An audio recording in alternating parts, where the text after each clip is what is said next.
राम नारायणं कृष्ण दामोदरं वासुदेवं हरिं श्रीधरं माधवं गोपिकावल्लभं जानकी नायकं रामचन्द्रं भजे। अच्युतं केशवं सत्यभामाधवं माधवं श्रीधरं राधिकाराधितं इन्दिरामन्दिरं चेतसा सुन्दरं देवकी नन्दनं नन्दजं सन्दधे। विष्णवे जिष्णवे शङ्खिणे चक्रिणे रुक्मिणी रागिणे जानकी जानये वल्लवी वल्लभा यार्चितायात्मने कंसविध्वंसिने वंसिने ते नमः।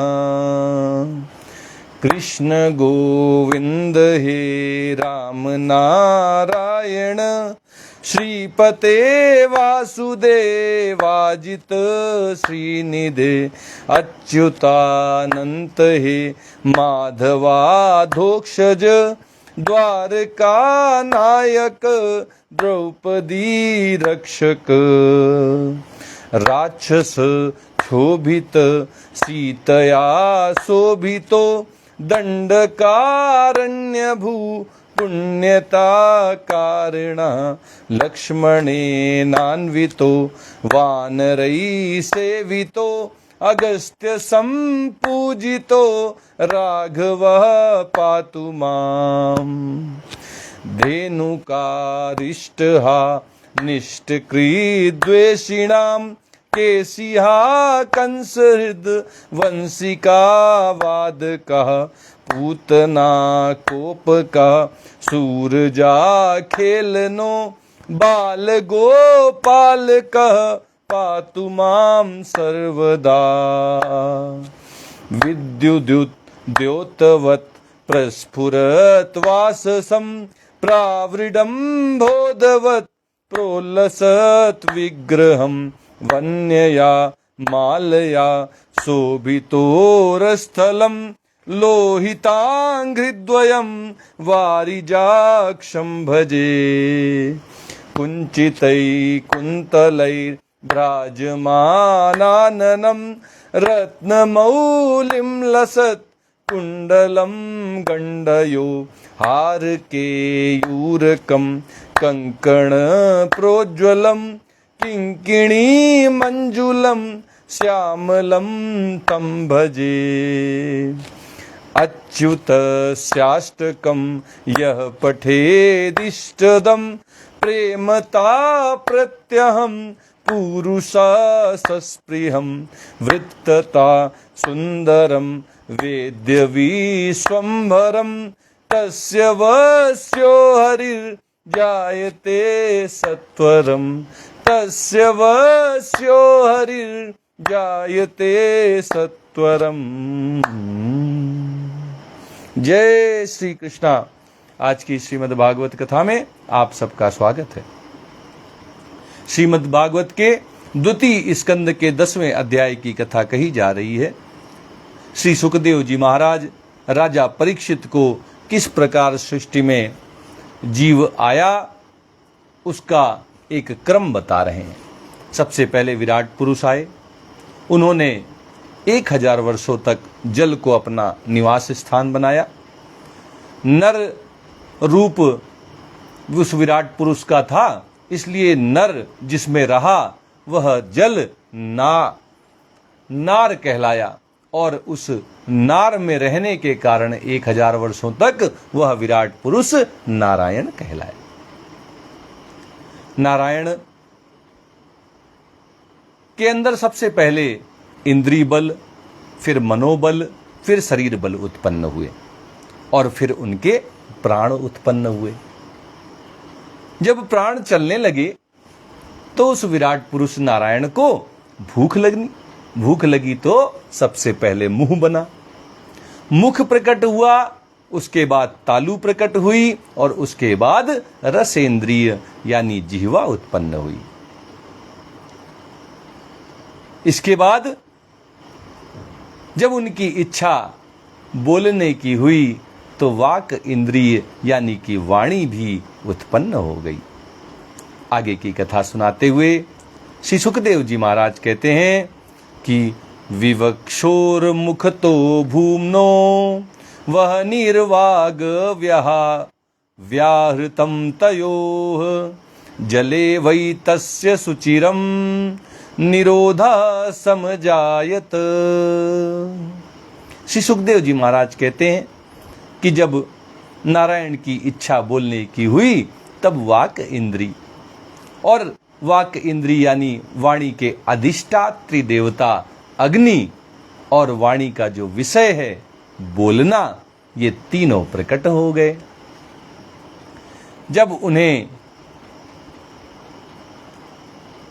जब भगवान में यह वाक इंद्रिय और उसका विषय यानी वाणी और बोलने की क्षमता आ गई तो इसके बाद बहुत दिनों तक नारायण उस जल में ही रुके रहे।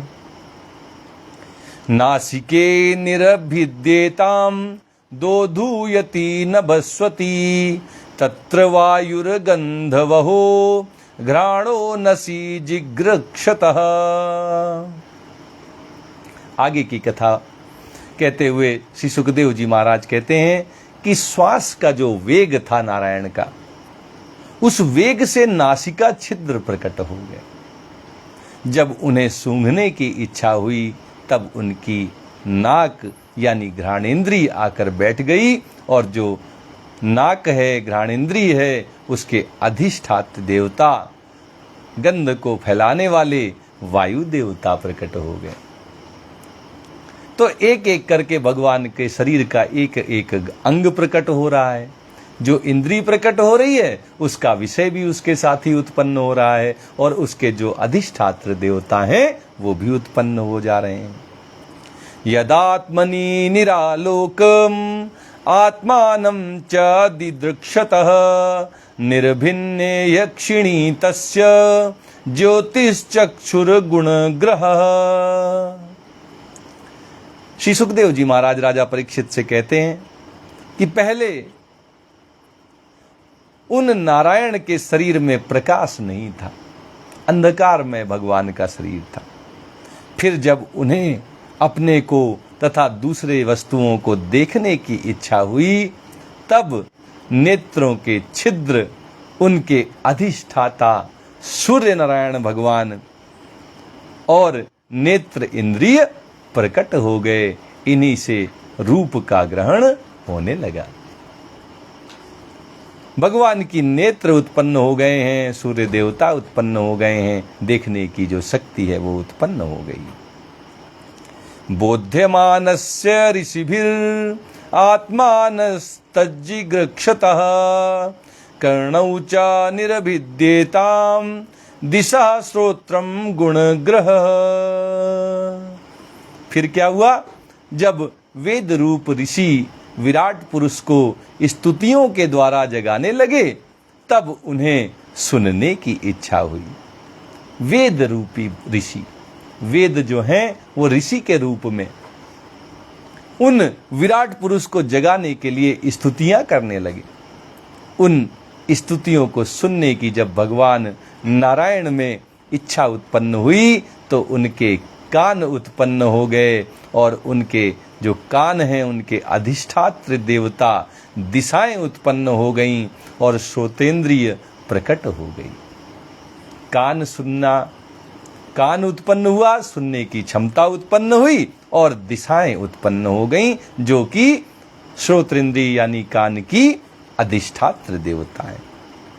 इसी से शब्द सुनाई पड़ता है। वस्तुनो मृदु कांठिन्य लघुर्गुर्वोष्ण शीतताम जिघ्रक्षतस्त्वंग निर्भिन्ना तस्याम रोम महीरुहा तत्र चांतर बहिर्वातस त्वचा लब्ध गुणोवृतः। श्री सुखदेव जी महाराज राजा परीक्षित से कहते हैं कि जब उन विराट पुरुष नारायण ने वस्तुओं की कोमलता, कठिनता, हल्कापन, भारीपन, उष्णता यानी गर्मी और शीतलता यानी ठंडक जाननी चाहिए, तब उनके शरीर में त्वचा उत्पन्न हो गई, चर्म प्रकट हो गई।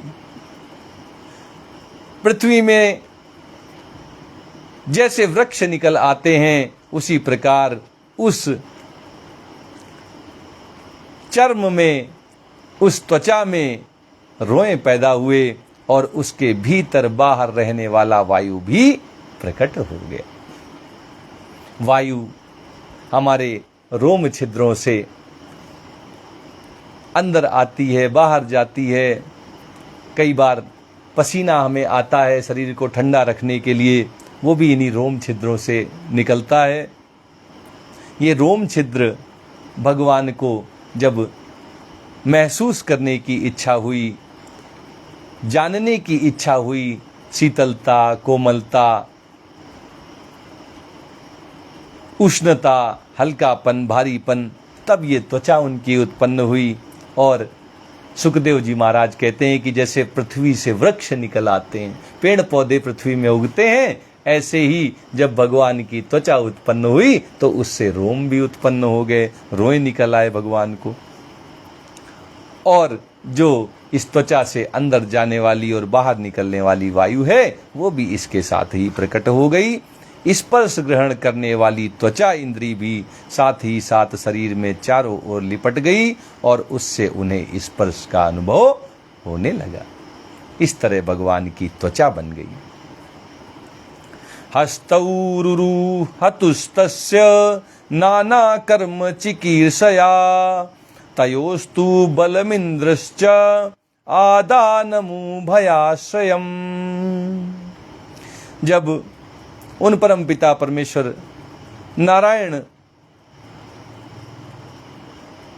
को अनेक प्रकार के कर्म करने की इच्छा हुई, तब उनके हाथ निकल आए, उनके हाथ उत्पन्न हो गए।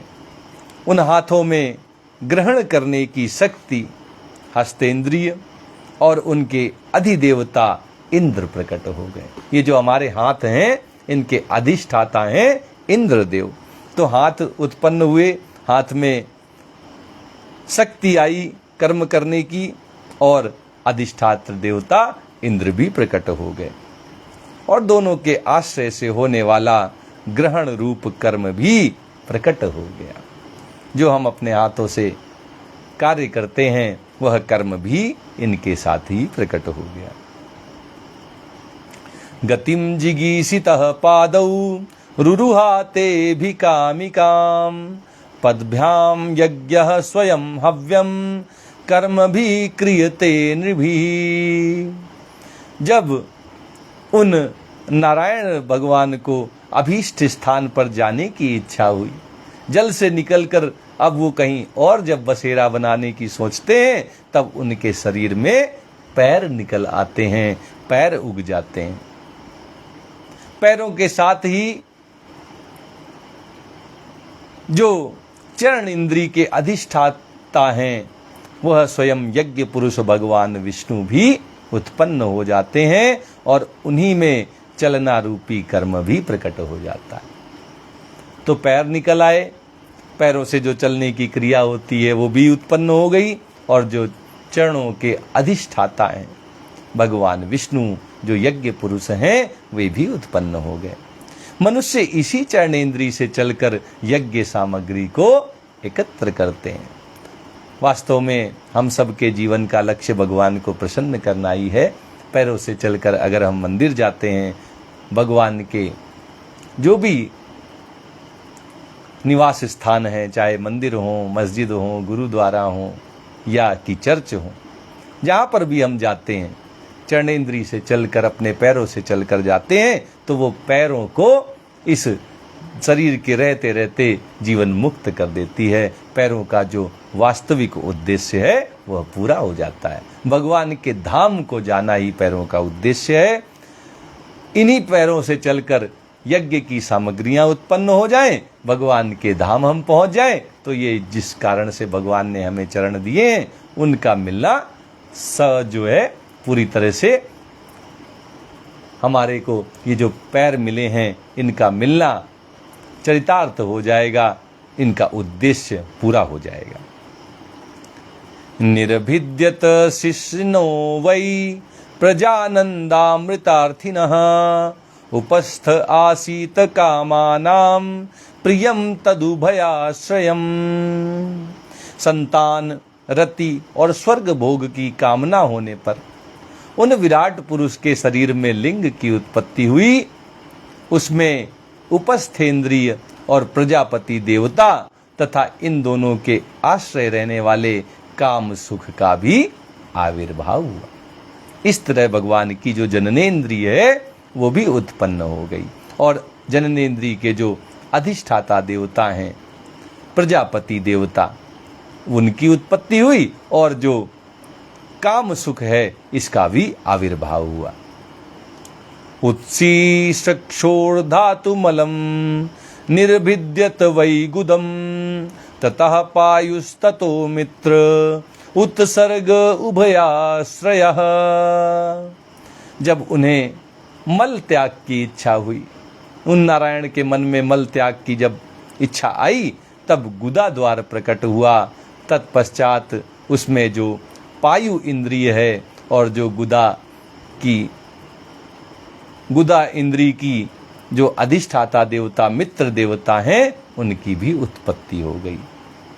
इन्हीं दोनों के द्वारा मल त्याग की क्रिया संपन्न होती है। किसी भी इंद्रिय के द्वारा जो भी कर्म किया जाता है वो उस इंद्रिय के द्वारा अकेले नहीं होता, वह इंद्रिय और उसके अधिष्ठाता देवता मिलकर ही उस कर्म को अंजाम देते हैं। तो जो गुदा है और जो उसके मित्र देवता अधिष्ठाता हैं वे मिलकर ही मल त्याग की क्रिया को संपन्न करते हैं। आशीषपस्सो पुरः पुर्यानाभिद्वारमापनतः तत्रापानस्ततो मृत्युः पृथक्त्वमुभयाश्रयम्।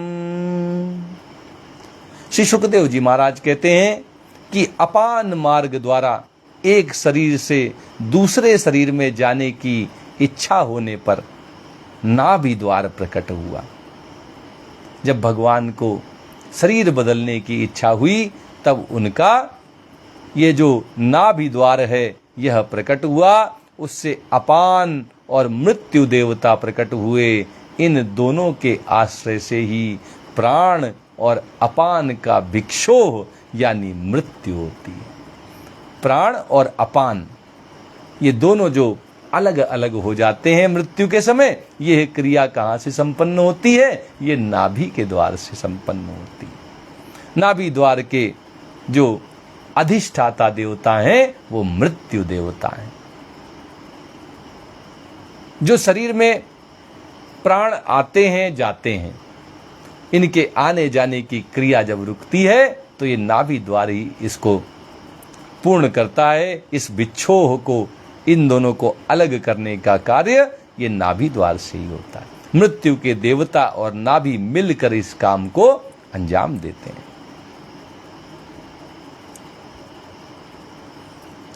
आदित्सोरन्नपानानाम् आसन कुक्षयन्त्रानडतनाडयः नद्यः समुद्राश्च तयोस्तुष्टिः पुष्टिस्तदाश्रये। श्री सुखदेव जी महाराज बताते हैं कि जब उन विराट पुरुष नारायण को अन्न जल ग्रहण करने की इच्छा हुई तब उनकी कोख उत्पन्न हो गई, उनकी आंतें उत्पन्न हो गईं और उनकी नाड़ियां उत्पन्न हो गईं। साथ ही कोख के देवता समुद्र, नाड़ियों के देवता नदियां और तुष्टि और पुष्टि ये दोनों उनके आश्रित विषय भी उत्पन्न हो गए।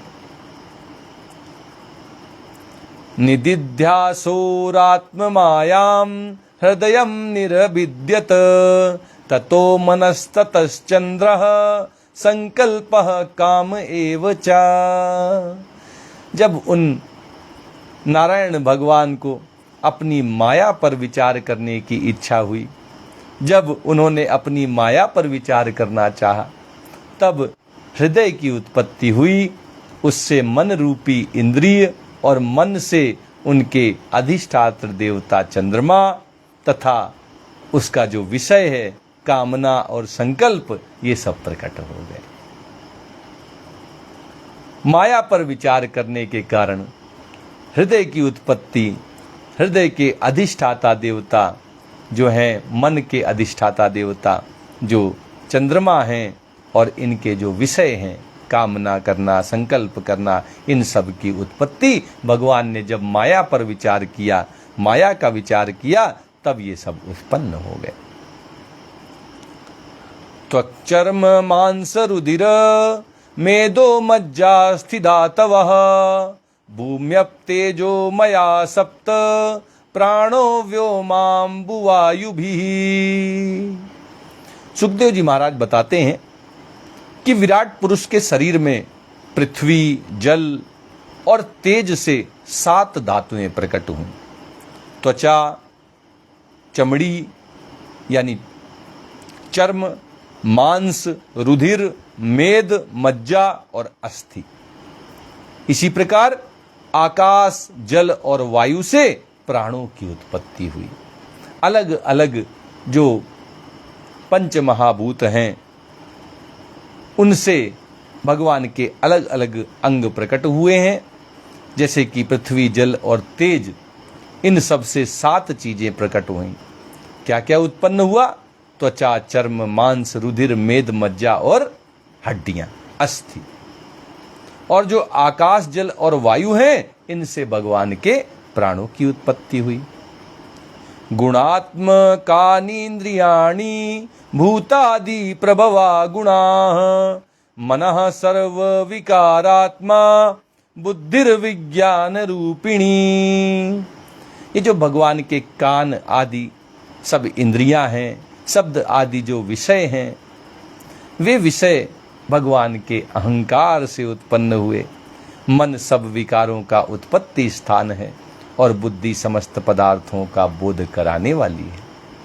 जितने विकार उत्पन्न होते हैं, वे कहाँ उत्पन्न होते हैं? हमारे जो ये मस्तिष्क है, इसी में तो सारे विचार उत्पन्न होते हैं। तो ये जो हमारा मन है, ये सब विकारों का उत्पत्ति स्थान है। सब तरह के विचार आते हैं और उन्हीं में विकार होते हैं। तो इन विकारों की उत्पत्ति का स्थान हमारा मन है। और जो हमारी बुद्धि है, जो हमें निर्णय लेने की क्षमता भगवान के द्वारा दी गई है, ये हमें समस्त पदार्थों का बोध कराती है, सही गलत का हमें फैसला करने की ताकत देती है, शक्ति देती है, सामर्थ्य देती है। आज की कथा यहीं तक कही जाएगी। आइए श्रीमद् भागवत जी की आरती करते हैं और कथा को यहीं विश्राम देते हैं।